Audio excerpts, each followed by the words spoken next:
So we got nervous, panting, looking around, scanning. I'm just keeping him I'm just walking, heel, keeping him in a heel. We're not stopping, we're not sniffing. Well, I mean, if we stop, he's gonna sit. Every time I stop, he's gonna sit, heel. Good. But he's not gonna stop and sniff and do all those things. We're walking. I want to keep his mind engaged with me. So some dummy's sitting over there saying, "How cute he is," trying to disturb him. Did good.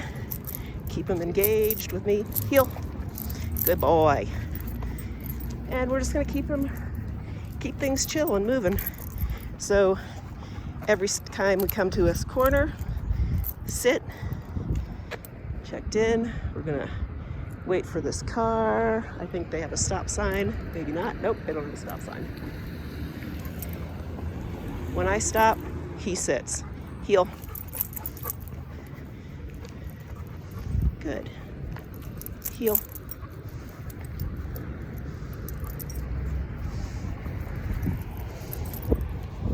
No sniffing. Heel. Pay attention. Heel. Heel. So all it is to keep him moving, when you feel pressure on the leash, like that, straight leash, heel. You give a little and you pop it back really quick, but you got to release it really fast. It's not a pull, it's not a tug, it's a pop. So pressure on the leash, give a little, heel. It's just this motion.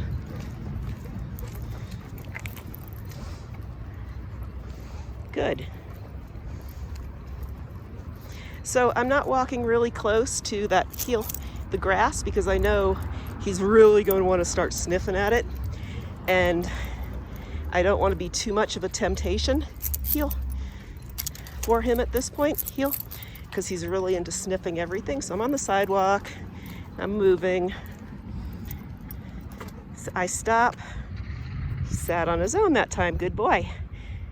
So when I stop to teach him to do an auto sit, I stop moving, leash pressure up until he sits. As soon as he sits, release the leash pressure.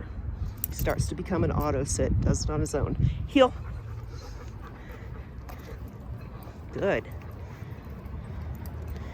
Like to do a lot of change of direction, so same thing. Heel.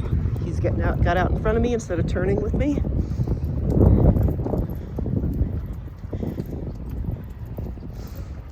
Heel, pop as I turn, go the other direction. It's like, hey buddy, snap, better pay attention, I'm going in the other direction.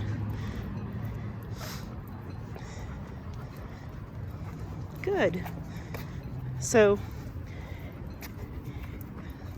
for just going on a walk, it's fine. He's like soft gaze looking around. He's not scanning, pulling me every which way.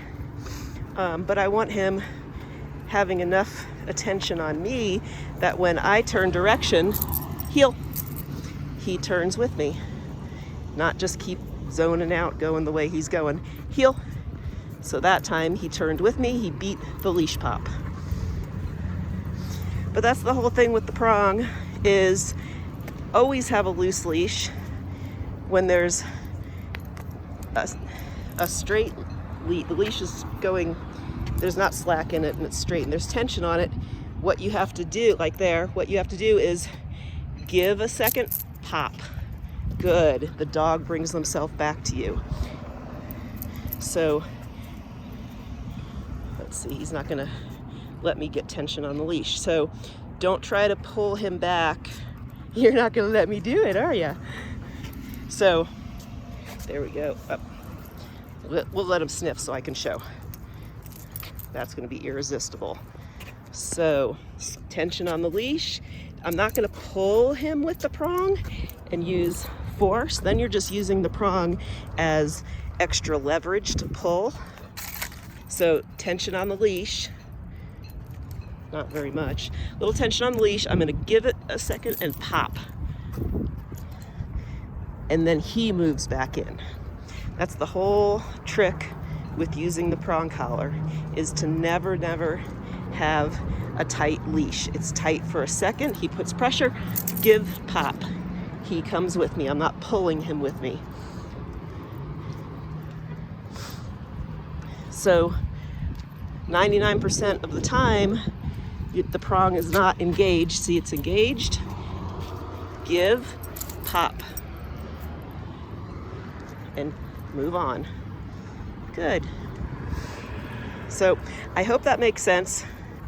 I'm really trying to explain it. Lots of it's feel. You got to get a feel of it. But what I don't want to see is tension on the leash, pulling your dog. It's feel tension on the leash, give a little bit, quick pop. Quick pop. Quick pop. Pop and release. All right. So anyway, Murphy's doing way better than I expected for his first walk in town. Super proud of him. So I gave him a chance to sit. He started to do it, but I'm going to lift the leash, release tension when he sits. So there's a lot going on. Lots of traffic, lots of people. Heel. So his leash is fairly short, but slack.